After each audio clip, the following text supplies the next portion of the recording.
Hi, ladies and gentlemen. Welcome back to our Toronto Web TV Education Insight program. I'm the program host, Carol Chan. How are you? And you know, the new year has been finished, but we have another new year coming up. It's our Chinese New Year. And beside me is our honorable guest, Mr. Chris Bolton, the Vice Chairman of the Toronto School Board, the Trustee Board. Mr. Bolton, welcome. Thank you very much. From my experience, you're very oriented. You enjoy our Asian cultures as well as the Chinese, culture. So you're the second time to be our guest. And very pleased to be back. It's our honor to have you. And honored to be here. So, can you share with us how many years have you been the board of the TDSB? This is my 7th year at the Toronto District School Board as a trustee. I was also worked prior to being a trustee. I worked for 30 years for the Toronto District School Board as a teacher and principal, and so this is sort of the next stage. And now I'm also vice chair of the board, and have been for 3 years out of the 7 that I've been there. So very pleased to be of service to the community, and again very pleased to be here. I think you're so devoted, and I'm committed to the school board and the education field. So this year is the election year. Will you run again as a trustee? Yes, I'm already registered as a trustee in Trinity Spadina, which is in the Dundas and Spadina area downtown, and represent a number of communities, but most importantly, the Chinese community is a major part of that community. So I'm very pleased, and we offer many programs to be able to support the various communities, as we've talked about before, but I'm sure we'll talk about again. So what's the main vision for this year? Well, I think the main vision for this year is to ensure that programming is supportive of the community that I represent, and reflective of the community that I represent. So supportive in that it offers programming that's not only for kindergarten to grade 12, but also for adults. To be able to offer programming that helps the students learn in the most effective way possible, so that they can be successful and good citizens, but also reflective of the community. And in the community that I represent, there are many different cultures and nationalities, and so we offer programs that help support first language learning, like international languages learning. We offer parenting courses to be able to help people understand better the place in Canadian society, and ESL courses in order to be able to help members of the community be able to work effectively in the larger community, and prepare for Canadian citizenship. Wow, wonderful! I'm very proud of you, because your vision is like global wide for motivate and raising our new generation. Not only the young kids, is across from the young to the elderly. Right, and I think that's important, because we have a whole range of people that live in the ward as well as in the city of Toronto, and those people, we traditionally focus on the sort of kindergarten to grade 12 population. My belief is that we need to spend more time working in continuing education to be able to support lifelong learning. Oh, you just mentioned you have been 7 years at the school board as a trustee board, right? Have you faced any unforgettable incident, or wonderful situations over your past experiences? Well, the most interesting experiences, which is really the first time I've been through it as a trustee, has been with the selection of the new director of the board, which was a long process. We've had 3 directors in the last 7 years. Some have been very short term, some have been interim, but now we have a director who comes to us from outside the board, but was with us for a while as a superintendent many years ago. And so the process and being able to do community input and making sure that everyone's sense of what we need in a leader for the operational side of the board is reflected in the new person. So that's been very satisfying. We have an excellent new director who has a very fine vision of where we should be going, and is working very hard with the community to make sure that the community is included in the decision making of the board. Wonderful. So congratulations, you have a new kind of fresh idea That's to right. up your board. That's right. Great That's leaders. Right. Yes, yes. Anyways, there's so many new changes, issues happens every day, especially from the TDSB. Anyways, I heard that there's a new ad from the Ministry of Education regarding some important thing. Can you share with us? Well, one of the things we very strongly believe in as a school board is that a school board is that the students feel they have a sense of belonging. They feel that they're being parents feel that they're being well looked after and that they're safe at school. And so the Safe Schools Act has been now through 2 different revisions. It originally was put together in about 10 years ago, and has been through another revision which formally was pronounced and enacted yesterday. And this is about, the focus in this revision is about bullying and anti-bullying. And so what the ministry is now enforcing is across the province, and something that is already being done in the Toronto District School Board, is reporting of bullying. So that there is there's an understanding that everyone has a right to be in the schools. Everyone has a right, has a place in the schools, and no one can bully anybody else. There are other small areas in terms of reporting to sort out some of the reporting issues, but the main thing is really about the bullying. Yeah, I agree, because we were kind of aware of the violence, school violence, and the bullying. This is the main issues happening at school. As a parent, we are, of course, we would like to have a safe and positive environment for our children. But I know that there's some school already have a police standby. Do you think after that is having a great difference? Some trustees and some of the school board officials definitely feel that having police officers in the schools is a good thing, that it makes the schools safe. I'm afraid I'm not of the same opinion. My belief is that it's the members of the school community that make the school safe, and ensuring that those members, the teachers, the principals, and the students, as well as the parents, if they're working actively to ensure that the community is safe, then I'm not sure that we need police officers with guns in the schools. For our next, another point of view, of course, the police is supposed to be the main job for outside safety, not just limited on the school. It seems a wise out property test for running this program. Yes, and I think that is an issue, because in the Toronto District School Board, the school board is not paying for the police. The Toronto Police Department is paying for the police. It's been an expanded program.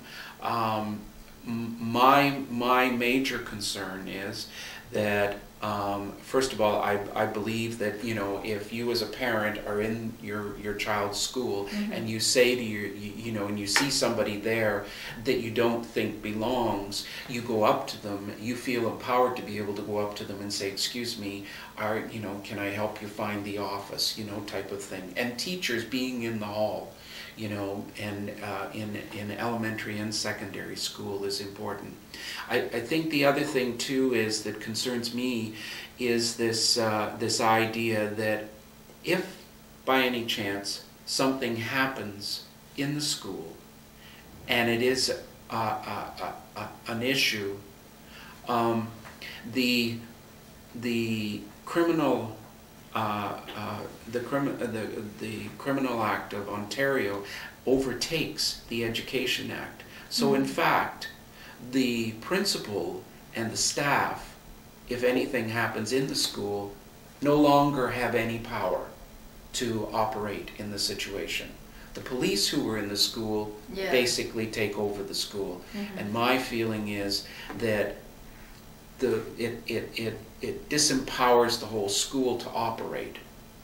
And so I'm quite concerned about that. Not that the police shouldn't be able to come into the school when they're called. So it's overlapped power. It's overlapped, and the Education Act is trumped by the police services. Yeah, do you think it's for long-term goal that should be character measures, kind of, you know, how to motivate our children should be positive, like how to deal with the bullying situation, even the oneself, they have how to use your positive way for resolving the problem.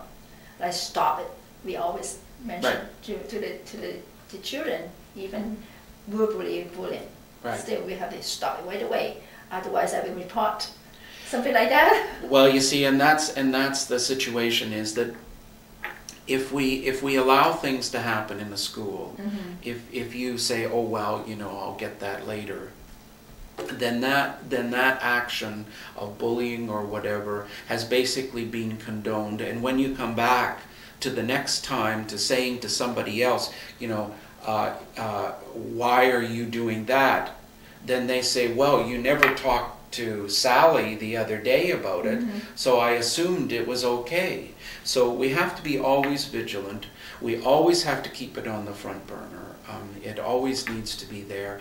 And unfortunately, in the last few years, the curriculum has been so concentrated on content that some of the other things, like character education, have sort of been removed from being as important, and don't get and setting examples in the classroom. The teacher setting examples, talking about good things in conjunction with parents, you know, to the students is definitely important, and it's another whole level of the curriculum, separate from the content, but the social responsibility is very important. Yeah, I think that's why the Liberal government promised to motivate the young kids, you know, be positive. We have another great strategy for raising up the new generation.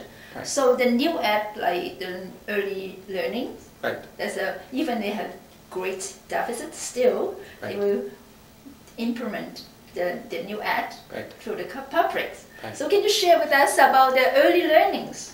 Well, let me just talk about two things around the new directions of the Ministry of Education. First of all, the curriculum for elementary schools is being revised at this point. So the curriculum from kindergarten to grade 12 or to grade 8 is being revised. Sorry, the elementary. Is it more solid or no? It's got more in terms of thinking skills, more in terms of processing, less in terms of no, not academic, but in terms of content. Having to learn a million facts is not necessarily the way to go, and we've agreed with it. We've been pushing the government on that for some time. But the other very important program that's happening right now is the early learning program. And the early learning program is still being formulated. The number of kindergarten classes that will be in place for next year, which is the first of 5 years of implementation, have been already decided upon between the school boards and the Ministry of Education and have been announced. The question now is what the school day looks like. What is the curriculum going to be during that day? What happens if you only want your child to be there for half a day? How big is the class going to be? You see, in the past, the Ministry of Education and the provincial government, political government, has said that 20 to 1, so 20 students to 1 adult, is an appropriate way to go. To 1 teacher is an appropriate way to go. Now, the kindergarten, although there will be 2 adults in the room, both will not be teachers. One will be an early childhood educator and a teacher, and there will be now 26 students in a room. So it means so that there's the classes are larger, but the adult ratio is it's different. all the time maintain this same ratio, 2 staff. Yes. It doesn't matter a teacher or the early child educator. Most Has time to the be 2. 1 teacher and one I know. ECE. But the ratio between the whole day doesn't Yes. matter. 7 to 9 still maintain 2 staff or 1 time Only staff. during the school day. School day. So 9 to 4. 9 to 3. 9 to 3. Right. Maintain 2 staff Right. at the same time. And not over lunch. You see, there are many issues. For instance, what happens to the kindergarten students when they go to lunch? What happens about the before and after care? What happens to what's going to happen during the day? So you mentioned that those kind of leisure time, not the solid school time, is only 1 staff. Can be only one staff. The question is, all the questions have not been resolved, but we've asked that question. Okay, so And you don't necessarily, do you necessarily have to stay for that other half of the day? Do the students have to stay for the other half of the day? is there options for the parents? There are options, but suppose somebody wants to stay only in the afternoon, and somebody else wants to stay only in the morning. How does that work? Is it We don't allowed? know. We don't Like- know. There are There's many a little questions. confusion. That's right. But for my prediction, Yes. do you think that the parents, most of the parents, I think they enjoy the whole day instead of the half day? Because especially about the working parents, now they're quite busy. They have to provide 2 systems for taking care of their children. One is the school, one is the daycare before and after school. Right. So this is I think it's a great news for them. They're Right. excited. Right. I heard that some parents they're very frustrated because how come my areas my son cannot get in because 5 years after and too long my son cannot enjoy the program. So That's right. And the kindergarten classes are only for that area, so people from outside the area cannot come in at this point, is the way we understand it. So there won't be any what's called optional attendance. However, that again is unclear and will need some work. And the question is, if you're the principal of a school that doesn't get the all-day kindergarten program until the 5th year, and everybody around you has the program for the first 4 years. Are people, if we allow optional attendance, are people all going to leave your school? So there's many different issues that need to be worked out. it's true, but this is a fact.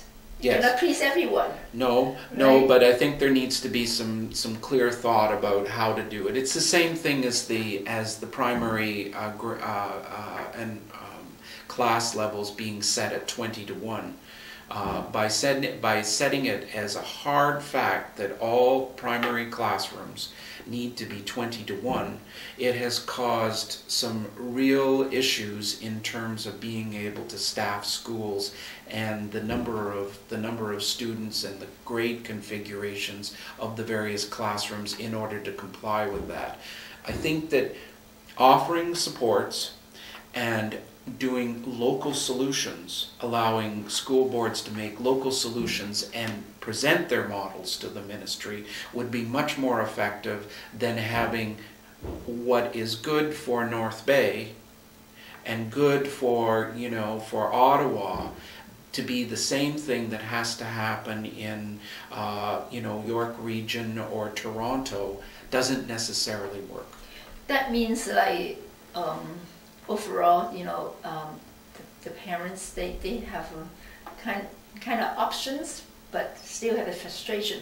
For instance, is any special kind of excuse like or extra consideration? For instance, what is the criteria for picking the 50% school to be implemented the new program? Because, for instance, my case, a new immigrant, but I'm not exactly available that right. school, but I need help. Right. So can we have an extra consideration? It's a pretty clear direction that has been set, and basically it says that first of all the school has to have space in order to be able to offer the program.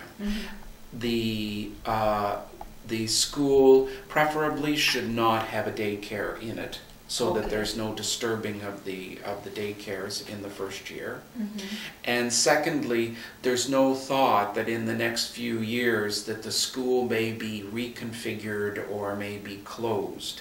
So they don't want to put programs in schools that they think are closed. Now, that's not necessarily, I don't necessarily agree with that, but there seems to be very clear set rules because, as you said yourself, and we argue in the downtown area of Toronto, there are special needs for some communities, regardless of if they have daycares, regardless of if there are other issues. If we have families who are coming into the country and need extra support, we've done this in the past. Why would we not do this again now? And that's why I'm saying local solutions would be much because better. For my understanding, most of the newer school after 86, there must be a daycare available. If no, then it's a very old areas and no new kids, right? Young kids like this age. Well, you see, and that's right. And but you see, in many of the areas of the city that have where the population is older, that population tends to in many of the communities now be moving out, and younger families are moving in. So it is important. Again, it is important to think about the local solution. Yeah. And how about the curriculum? I heard it's elect that the curriculum for the kindergarten is updated. It's in the process of being, because if we're going to have a program that's going to be all day, what is it going to look like?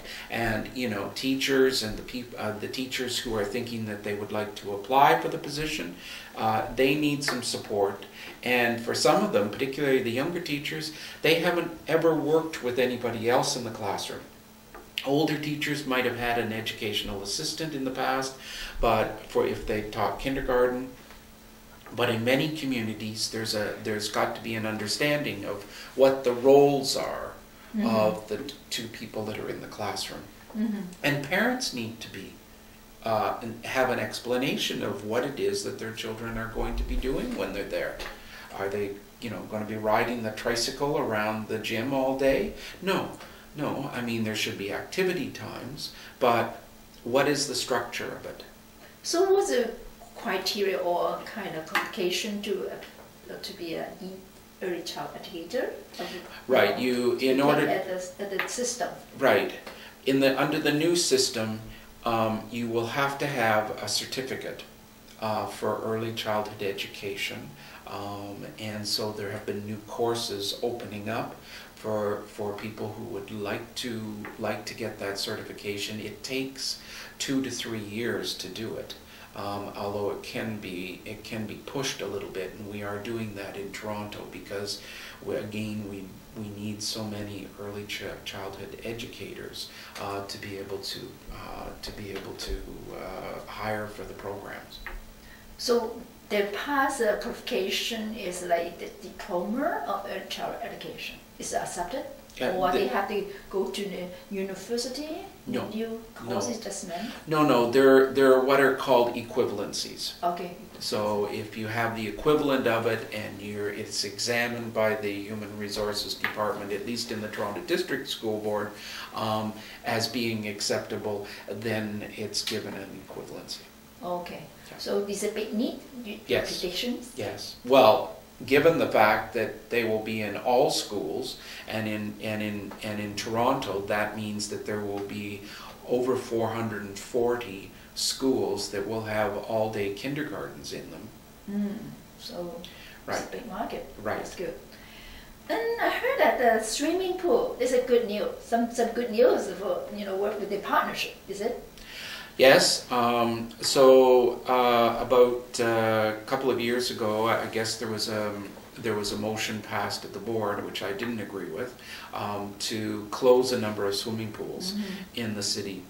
And then it was decided that we would hand it over to the Toronto District School Board has a land company that looks after our holdings that have been declared surplus, and that included the pools.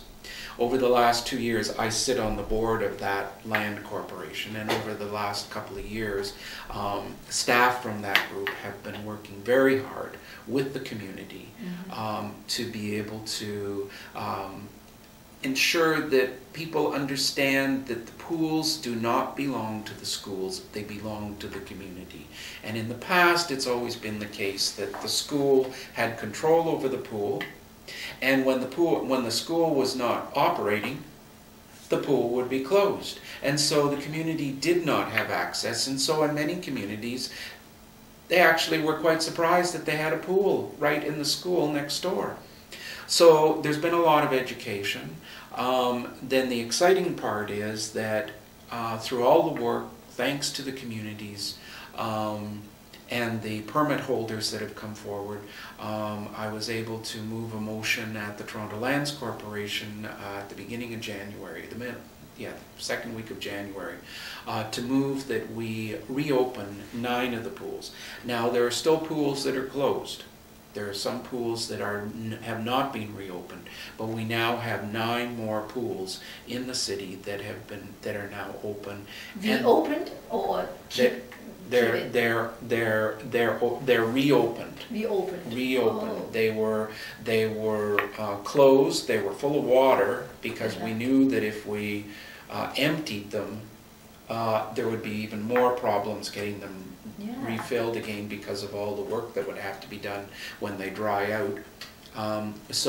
But we still have 7 pools in the city that have not only been closed, but they've also been drained, so they have no water in them, and that's the next task that we're working on. So, good news, the board passed the motion. 9 pools are reopened, but 7 are still having problems. Well, anyways, there's a long battle. It was. It's a very long battle, and I think that it's been a very important battle. The other one that I would like to talk about very briefly is the International Languages Program and our connections with communities overseas that I'm very involved in, very pleased about. In the Toronto District School Board, as with all school boards, there's an opportunity to have after school, Saturdays, and during school programs in what are called international languages. So that's any language other than English and French. in the Toronto District School Board and in the area that I represent, we have pretty much all the schools that operate that program as part of the school day. So kindergarten, I have 8 kindergarten to grade 8 schools that have international languages, which may be Cantonese, Mandarin, Vietnamese, Portuguese, Spanish, Arabic, African culture are the ones that are offered, not in all schools, but over the 8 schools that I'm very, very interested in supporting. We also run in the secondary school, in one of the secondary schools in the area, we also run a secondary school program in international languages, which we're now developing into a certificate. Like credit course? It will be a series of credit courses that will give the students, when they leave, a certificate in international languages. And the one that we're concentrating on right now is Mandarin. Oh, okay. So we will be offering six credits. And wow. so over how many years? Over the 4 years. 4 years. 4 years. Also, I heard you have 2 great projects working on. Number 1 is bilingual, the daycare, That's and right. number 2 the degree program for the teachers. That's right. How is it? Actually, there's 3, and I'll talk about all 3. The Mandarin daycare. It's the first time that the Toronto District School Board will have a bilingual Mandarin and English daycare offering, and it will be offered in the ward in one of the schools. We're still negotiating on the school, and it will be done in conjunction with the Toronto Mandarin Schools, which is a not-for-profit. So I'm very excited about that. So that will be a daycare. In order to keep our instructors in our international languages program current and with the most up-to-date methods and pedagogy, we are offering a 3-year program in conjunction with Liaoning University in Dalian in China, a program to be able to give those teachers, those instructors, and if they're teachers as well, degree in teaching Chinese Chinese language as a second language. And the third one that I'm very excited about right now is that we hope that in the next short period that the Ministry of Education in China and the Toronto District School Board will be signing a memorandum which will make the Toronto District School Board the only school board in Ontario to have a Confucius Institute, which is a very prestigious international designation, and we will be able to offer not just language but also culture activities through that to be able to support the community and to be able to better help our students. They're kind of the international matters. Yes. Wow, That's it's right. wonderful. That's It is a really fit our multiculturalism. Yes. In Canada. You're great leaders. So I know that you really enjoy motivating new generation. I just wonder if some of the new generation would like to be a politician like you, has run an office. Can you share any kind of tips for them? Well, we're always trying to encourage new blood or new people into the system, and we do that through youth engagement. And I would suggest that the students and the youth get involved in their local school, develop a sense of their own voice. Wonderful. Yeah, okay, so you're famous, but if the parents and the community would like to approach you, can you share with us your information? Sure. Yeah. Sure. So they can get in touch with me at chris.bolton@tdsb.on.ca. Wonderful. Chris, congratulations. I'm really proud of you. All the best wishes to your election. Well, thank you. We really treasure you for our new generation. Well, thank you, and thank you for inviting me, and Happy New Year, and Xing Nian, Kuala. Wonderful. Do you know what's the year of the coming This is the year of the tiger. Oh, powerful. That's right. Like you're so powerful. So ladies and gentlemen, welcome to continuous support, and we plan to have a more trustee available for sharing the strategies and vision for the rest of the years. So thank you for your support. See you next time. Thank you. All the best. Thank you.